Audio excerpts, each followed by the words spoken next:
Hi everybody, welcome to ePrime for this evening. I'm Daedran. Protoje is doubling the excitement with his Lost in Time festival. I know one story before she say that you just want to cooperate. I can say, find somebody that's cooperate.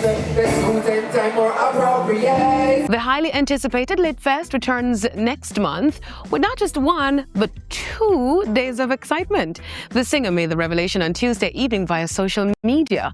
However, he has been tight-lipped on the lineup of performances.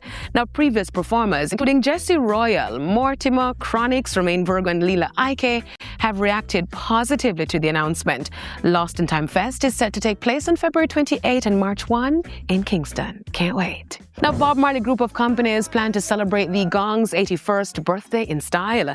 This year, Bob Marley's birthday will be celebrated under the theme Positive Vibration, taken from Rastaman Vibration, the landmark 1976 album which turns 50 this year. The event is slated for February 6 at the iconic home of the Bob Marley Museum.